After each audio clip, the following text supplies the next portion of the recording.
Hello students, welcome to ND concept. जो अपना topic चल रहा था नरेशन का, उसी में आगे बढ़ते हैं। जो रूल्स करवाए थे वो पढ़ लिए होंगे, उन्हीं को एक्सप्लेन करने के लिए एक बार थोड़े दो चार सेंटेंस करते हैं, देखते हैं कितना पढ़ा है। देखो, जैसे मैंने लिखा कि he said to me I will teach you English. जैसे ये वाला सेंटेंस है। अब अगर टेंस को हम इनडायरेक्ट में बदल के देखते हैं कैसे बताया जाएगा। देखो, पहले तो मैंने तुम्हें बताया था कि ये जो इन्वर्टेड कोमा से बाहर है, इसमें जो हमने वर्ब लगाया, इस वर्ब को हम बोलते हैं क्या? Reporting verb. और जो इन्वर्टेड कोमा के अंदर जो पूरी लाइन लिखी हुई है, इस लाइन को हम बोलते हैं रिपोर्टेड स्पीच। तो इसको चेंज करने का मैंने सिंपल सा रूल बताया था। अगर रिपोर्टेड स्पीच में लास्ट में फुल स्टॉप है, तो हमें जो ये सेड टू इसका बनाना क्या होता है? टोल्ड। तो क्या हो जाएगा? He told me. अब इसी को देख के ये जो कोमा इन्वर्टेड कोमा है, इसकी जगह हमें लगाना होता है, हम लगाते हैं क्या? दैट। फिर इसके बाद मैंने एक छोटा सा रूल बताया था। ये जो आई प्रोनाउन आ गया, इस प्रोनाउन को चेंज करने का रूल था। वो रूल क्या था? रूल ये था SON 1 2 3। यानी अगर फर्स्ट पर्सन दे रखा है, वो बदलेगा सब्जेक्ट के अनुसार। अब ये जो आई है वो फर्स्ट पर्सन है। मैंने पिछले वीडियो में बताया था कि फर्स्ट पर्सन क्या होता है। तो इस आई को हम बदलेंगे किसके अनुसार? सब्जेक्ट के अनुसार। अगर हम देखें ये जो आई है वो सब्जेक्टिव केस है, तो इस ही का भी कौन सा केस आएगा? Subjective case. यानी आई की जगह क्या हो जाएगा? ही हो जाएगा। फिर मैंने बताया था अगर सेल विल दे रखा है, सेल होता शुड में बदलते विल आ गया, इसलिए हम इसको किस में बदलेंगे? वुड में। आगे कुछ बदलना है, प्रोनाउन बदलने हैं बस। टीच। अब यू कौन सा पर्सन है? मैंने पीछे बता रखा है सेकंड पर्सन। सेकंड पर्सन किसके अनुसार बदलेगा? ऑब्जेक्ट के अनुसार।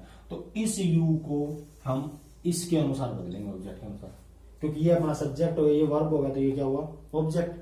अब मैंने यू का तुम्हें बताया था, जैसे ये होता है यू, योर, यू। अब अगर सब्जेक्ट सेंटेंस के शुरू में स्टार्टिंग में है, तो अपना ये वाला यू होता है। लेकिन अगर वर्ब के बाद आया है, तो अपना ये वाला यू है। यानी कौन सा केस है ये? Objective case. तो इस यू को हम मी के अनुसार बदल के, और मी का ऑब्जेक्टिव केस लगाना है। तो मी का ऑब्जेक्टिव केस क्या होता है पहले से पता है, क्या होगा? मी, और आगे क्या था इसमें? इंग्लिश। बाकी कुछ भी नहीं बदलना, बस इतना बदलना है। दोबारा समझो मैंने क्या किया। पहले मैंने देखा कि लास्ट में फुल स्टॉप है, तो जो सेड टू था उसका बना दिया टोल्ड, और जो कंजंक्शन लगानी थी वो मैंने लगा दी दैट। फिर प्रोनाउन चेंज करने का जो रूल है अपना सिंपल सा, वो ये वाला रूल है, सन वाला, कि first person change according to subject. तो आई को मैंने सब्जेक्ट के अनुसार बदल के लिख दिया ही। आगे जो विल था उसका बना दिया मैंने वुड। टीच वैसे का वैसा। फिर दोबारा सेकंड पर्सन आ गया, इसको हम ऑब्जेक्ट के अनुसार बदल देंगे, क्या हो जाएगा? मी, और आगे अपना इंग्लिश था, इंग्लिश लिख दिया। समझ में आ गया वो ये वाला सेंटेंस? चलो एक सेंटेंस और लेके चलते, उससे और भी अच्छे समझ में आ जाएगा। वैसे एक्सरसाइज के लिए PDF मिल जाएगी तुम्हें। एक बार एक सेंटेंस और देखते हैं, बाद में आगे पढ़ेंगे इसमें।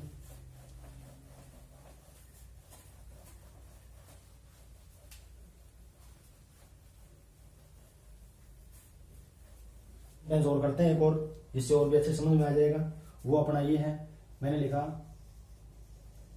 राधा सेड टू राम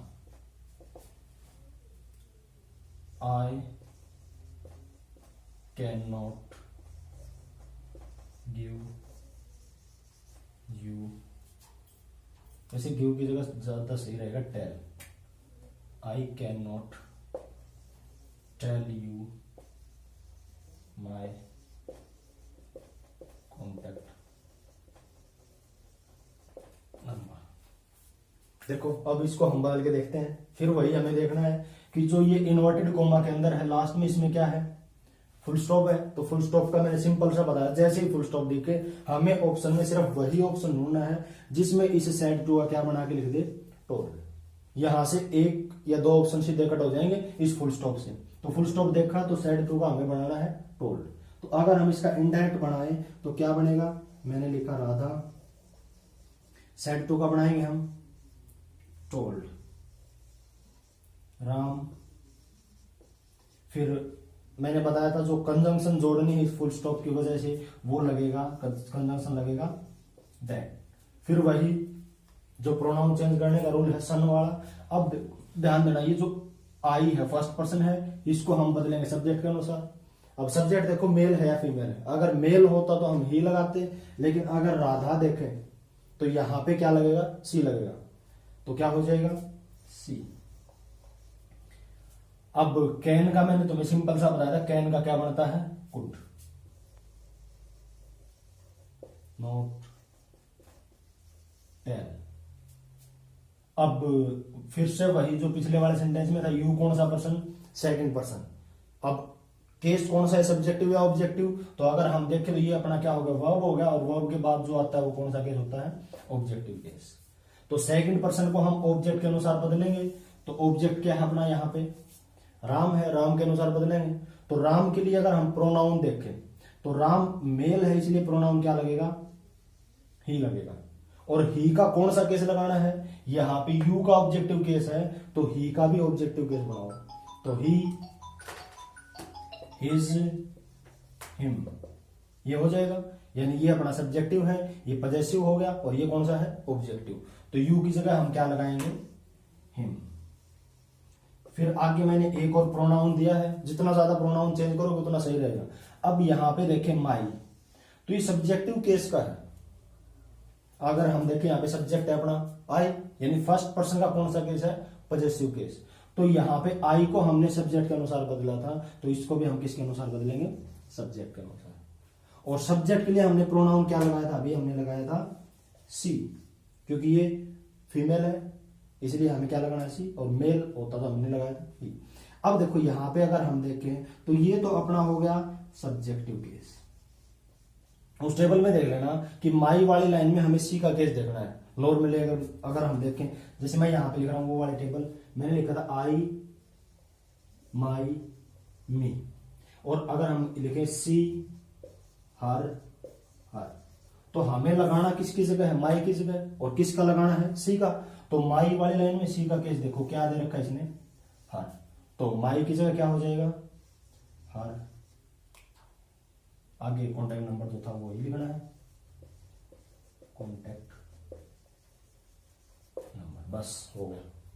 क्या क्या मैंने दोबारा देख लो, जो इसमें मेन है नरेशन में वो प्रोनाउन चेंज करना आना चाहिए, और क्या चीज किसमें बदलती है वो देखना है, बस और कुछ नहीं। चलो अब आगे के रूल्स हम पढ़ते हैं, जो आगे बच गए इस टॉपिक में वो देखते हैं, और एग्जाम्पल करेंगे जो रूल्स पढ़ने के बाद। चलो अभी जो आगे के रूल है हम वो देखते हैं। तो मैंने तुम्हें बताया था कि जो अपना रिपोर्टेड स्पीच होता है, उस रिपोर्टेड स्पीच में अगर फुल स्टॉप तो दे रखा है उसके तो रूल मैंने बता दिए। अब अगर रिपोर्टेड स्पीच में मान लो लास्ट में इसने दे रखा हो क्वेश्चन मार्क, तो हमें क्या करना है, तो हमें जो करना है, जो रिपोर्टिंग वर्ब है उसमें क्या क्या बदलाव करेंगे, कंजंक्शन क्या लगाएंगे। इसमें भी हमें चार बातें याद रखनी है कि अगर रिपोर्टेड स्पीच में लास्ट में इसने क्वेश्चन मार्क लगा के दिया हो, तो पहली बात जो हमें याद रखनी है वो ये है कि अगर इसमें रिपोर्टिंग वर्ब इसने लिख रखा हो से टू, तो इसका हम बना देंगे आस्क। दूसरी बात हमें याद रखनी है, अगर इसने यहां पे लिख रखा हो सेज टू, तो इसका हम बना देंगे आस्क। और तीसरी बात जो हमें याद रखनी है वो ये है कि देखो फर्स्ट फॉर्म था, मैंने फर्स्ट लगाया, इसने ऐसे लगा रखा था, मैंने ऐसे लगा दिया। अब मान लो से की जगह ये लिख दे सेड टू, यानी वर्ब का सेकंड फॉर्म लिख दे, तो आस्क का सेकंड फॉर्म बना दो, क्या बन जाएगा आस्क्ड। और जो 4 नंबर बात है वो हमें याद रखनी है, जो हम अभी कर रहे थे कि जो कंजंक्शन लगाना होता है, जो कोमा और इन्वर्टेड कोमा जो लगा होगा वहां पे कंजंक्शन हम लगाएंगे, या तो इफ लगेगा या फिर लगेगा वेदर। अब इसमें हमें यहां पे एक बात याद रखनी है कि एग्जाम में होता है एक ऑप्शन तो ऐसा पक्का मिलता है कि वहां पे ये वाला वेदर नहीं लगाता, वो लगा देता है ये वाला मौसम वाला।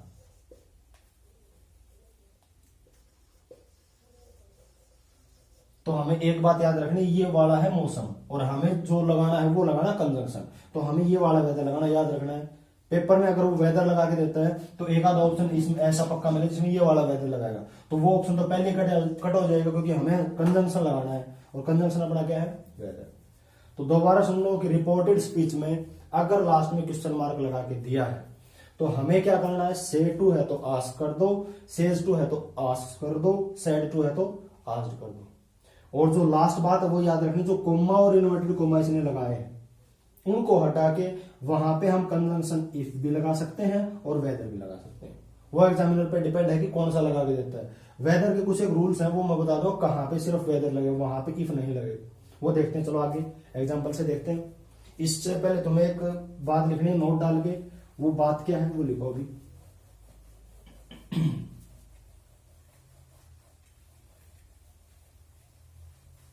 ये बात तुम्हें याद रखनी, पेपर में यहां से गलती आती है बहुत ज्यादा, एक आधा ऑप्शन दो यहां से भी कट होगा, यहीं से गलती करते हैं मोस्टली। क्या है वो, ये बात नोट डाल के लिख लो। हमें लिखना है कि इनडायरेक्ट में बदलते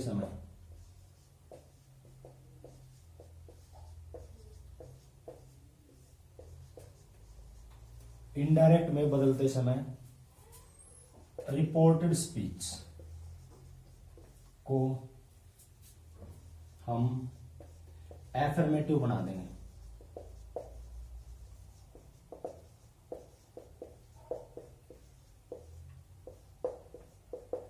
ये बात हमें याद रखनी है कि जब भी हम इनडायरेक्ट में बदलें वहां पे जो रिपोर्टेड स्पीच जिसमें क्वेश्चन मार्क लगा हुआ था उसको हमें कैसा बनाना है, एफर्मेटिव। एफर्मेटिव यानी लास्ट में क्या लगाना है, फुल स्टॉप। एक बार थोड़ा सिंपल समझते हैं कि कैसे हमें एफर्मेटिव बनाना है। एक बार समझो, जैसे मैं कोई सेंटेंस लिखूं, मैंने लिखा इज ही टेलिंग ए लाई। अब कुछ कोई दिक्कत ये आएगी नहीं कि एफर्मेटिव कैसे बनाना, उसको समझते हैं। देखो जैसे ये वाला सेंटेंस होगा, इज ही टेलिंग ए लाई। अगर हम इसमें देखें जो ही है वो अपना है सब्जेक्ट, ठीक। और जो स्टार्टिंग में मैंने इज लगाया है, जो इज है वो है अपना हेल्पिंग वर्ब। टेलिंग हो गया मेन वर्ब और ए लाई हो गया अपना ऑब्जेक्ट। तो देखो हमें सिंपल ये देखना है कि अगर स्टार्टिंग में हेल्पिंग वर्ब आ जाए तो लास्ट में लगेगा क्वेश्चन मार्क। और मैंने बताया जैसे ही इनडायरेक्ट में बदलेंगे तो रिपोर्टेड स्पीच को क्या बनाना है, एफर्मेटिव। तो उसका रूल क्या है, हमें कोई बदलाव नहीं करना, सिर्फ जो हेल्पिंग वर्ब स्टार्टिंग में है उसको हम सब्जेक्ट के बाद लगा देंगे। टेंस तो बदलना है ही, क्योंकि नरेशन करें टेंस बदलेगा, टेंस बदलने के रूल मैंने बता रखे हैं। बस बदलाव क्या करेंगे, जैसे ये वाला सेंटेंस है इसमें क्वेश्चन मार्क है, कोई बोले कि एफर्मेटिव बनाओ तो क्या करना है, पहले हम सब्जेक्ट लिख देंगे, क्या हो जाएगा ही, उसके बाद हेल्पिंग वर्ब लगा दो, यानी अब क्या आ जाएगा इज, आगे सेम है ही, आगे कोई बदलाव नहीं करना, टेलिंग ए लाई, बस हो गया फुल स्टॉप। यानी क्वेश्चन मार्क अगर लगाना है यानी इंटरोगेटिव बनाना है तो हेल्पिंग वर्ब शुरू में लगा दो, और अगर एफर्मेटिव बनाना है तो हेल्पिंग वर्ब सब्जेक्ट के बाद में लगा दो। यही हमें बदलाव करना है। चलो इस बात को हम एग्जांपल से समझते हैं। अभी क्या करना है, ये बात हमें याद रखनी है कि इनडायरेक्ट में बदलते टाइम क्या करना है, रिपोर्टेड स्पीच को कैसा बनाएंगे, एफर्मेटिव। चलो देखते हैं अभी एग्जाम्पल से और भी अच्छे समझ में आ जाएगा। जैसे लिखूं मैं सेंटेंस यहां पे,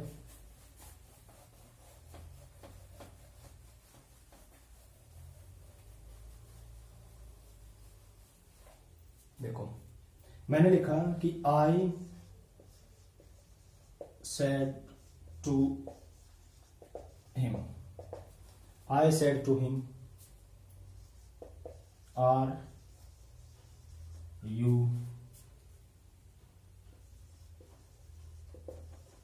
कमिंग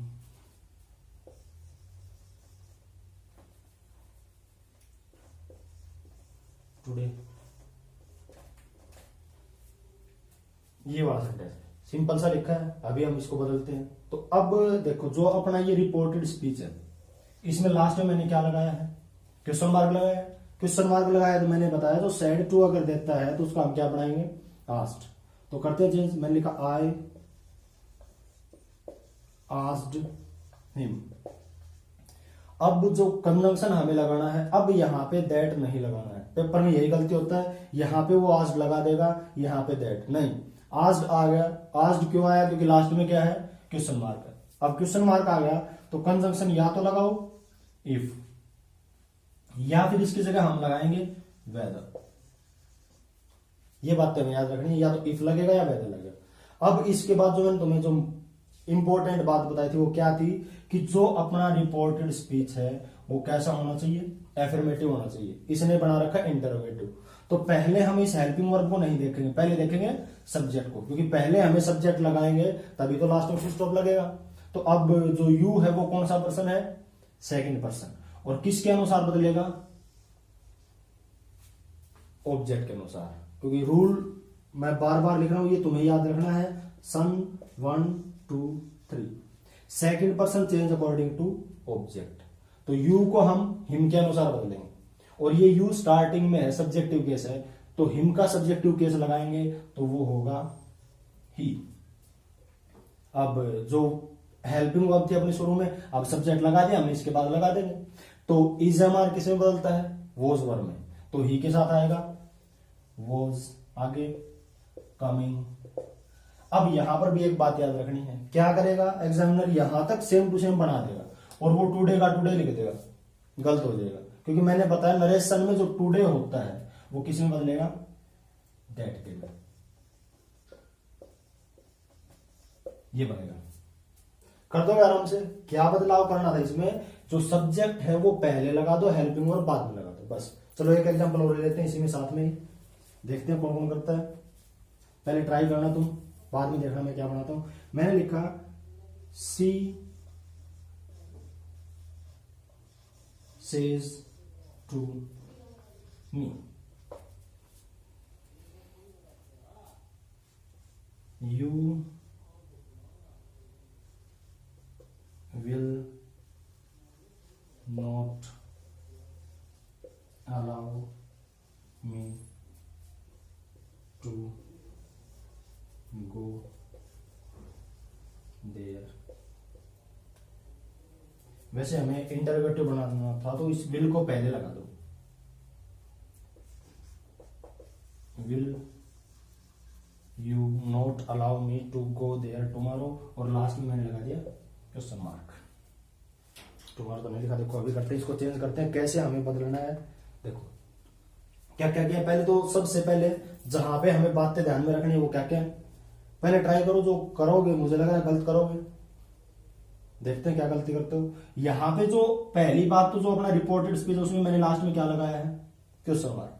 अब क्वेश्चन मार्क देखते ही अपने ध्यान में क्या आना चाहिए? जो मैंने यहां पे लगाया है उसको किस में बदलना है? तो यहां पे मैंने लगाया सेज टू, तो सेज टू का क्या बनाना है? लास्ट में क्वेश्चन मार्क है, इसलिए क्या बनेगा? आस्क। क्या हो जाएगा? सी आस्क मी। अब जो कंजंक्शन लगाना है, क्वेश्चन मार्क है इसलिए कंजंक्शन भी क्या लगेगा? या तो इफ लगाओ या वेदर लगाओ। मोस्टली इफ लगाते हैं क्योंकि दो अक्षर लिखने इसमें ज्यादा लिखने पड़ेंगे, तो इफ लगा देते हैं। अब देखो वैसे एग्जाम में कौन सा भी मिल सकता है, जरूरी नहीं फीमेल है, मैं इफ लिख रहा हूं तुम लिख लेना वेदर लिखना हो तो। अब यहां पे देखो यू देखे तो यू कौन सा पर्सन है? सेकंड पर्सन, और second person change according to object. क्या होगा? तो मी का केस लगा दो, क्या हो जाएगा? आई। अब ध्यान दो विल है वो किस में बदलेगा? वुड में। बदल दिया होगा? नहीं, इसमें वुड में नहीं बदलना, क्योंकि मैंने तुम्हें बताया था कि ये जो रिपोर्टिंग वर्ब है ये अगर पास्ट में है, अगर पास्ट में यानी वर्ब का सेकंड फॉर्म है तो हम रिपोर्टेड स्पीच का टेंस बदलेंगे, वरना नहीं बदलना। यानी जो विल है उसको वुड में नहीं बदलेंगे। ये बात हमें याद रखनी है। क्यों? क्योंकि यहां पे प्रेजेंट है, यहां पे प्रेजेंट या फ्यूचर होगा तो इसका टेंस नहीं बदलेगा। तो अब चेंज कैसे करना है वो देखो कैसे चेंज करना है, यहां पे मैं लिख रहा हूं। यानी सेल विल को बदलना नहीं है। जो मैंने पीछे एक वीडियो करवाया था कंडीशनल सेंटेंस का, उसमें मैंने बताया था कि जो सेल होता है वो आता है आई और वी के साथ। सेल आई और वी यानी फर्स्ट पर्सन के साथ, और जो विल होता है वो आता है जो फर्स्ट पर्सन के साथ, तो सेल आ गया, रेस्ट में, यानी सेकंड पर्सन और थर्ड पर्सन। अगर इनमें से सेकंड या थर्ड में से या तो विल लगाओ नॉर्मल सेंटेंसेस में, और आई और वी के साथ क्या लगाएंगे, सेल। तो अभी हम इसको बदल के देखते हैं, तो यू को हम मी के अनुसार बदलेंगे, क्या होगा, आई होगा।